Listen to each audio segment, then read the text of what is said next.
शेतकऱ्यांच्या कर्जासाठी फडणवीसांचे बँकांना आदेश। शेतकऱ्यांकडे सिबिल मागू नका। 30 जून पूर्वी शेतकऱ्यांची कर्जमाफी करणार। मुख्यमंत्री फडणवीसांचा शेतकऱ्यांना मोठा दिलासा। यंदाच्या खरीपावर अल निनोचं संकट। यंदा सरासरी 88% पाऊस पडण्याचा अंदाज। मराठवाडा, पश्चिम विदर्भासह प्रत्येक जिल्ह्याला नियोजन करण्याच्या सूचना। मुख्यमंत्र्यांचे बैठकीत निर्देश। साठवणूक बाजीमुळे ग्रामीण भागात इंधन तुटवडा निर्माण झालाय। नियमित वापरात 20 ते 25% वाढ। डिझेल तुटवड्यासंदर्भात ग्रामीण भागात नियोजन करण्याच्या सूचना। मुख्यमंत्री फडणवीसांची माहिती। विकास लवांडेंना वाघोली पोलिसांकडून अटक। जबाब नोंदवल्यानंतर लवांडेंवर अटकेची कारवाई।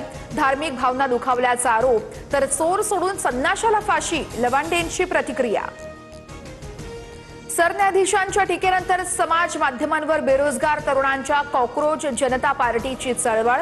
व्यवस्थेविरोधातला राग, बेरोजगारी, पेपरफुटी, भ्रष्टाचार अशा अनेक मुद्द्यांना संतप्त तरुणांकडून सोशल मीडियावर आवाज। राज्यातील अनेक जिल्ह्यांमध्ये पेट्रोल डिझेलसाठी नागरिकांच्या रांगा। जळगाव, नांदेड, वाशिम, परभणीमध्ये इंधन तुटवडा। कॅन घेऊन शेतकऱ्यांच्या पंपावर रांगा। पेट्रोल पंपांवर इंधन उपलब्धता सुनिश्चित करण्याचे प्रयत्न सुरू। ग्राहकांनी वाहनांमध्ये गरजेनुसार इंधन भरावं, इंडियन ऑइलचं आवाहन। नीट परीक्षेच्या एक दिवस आधीच मोटेगावकरने विद्यार्थ्यांना पेपर दिला। विद्यार्थ्यांची उजळणी घेतानाचा मोटेगावकरचा व्हिडिओ सोशल मीडियावर व्हायरल। वांद्र्यातील गरीबनगर परिसरात अतिक्रमणावरती सलग तिसऱ्या दिवशी बुलडोझर कारवाई। रेल्वे रुळालगतच्या अनधिकृत घरांवर तोडक कारवाई। पोलिसांचा बंदोबस्त तैनात।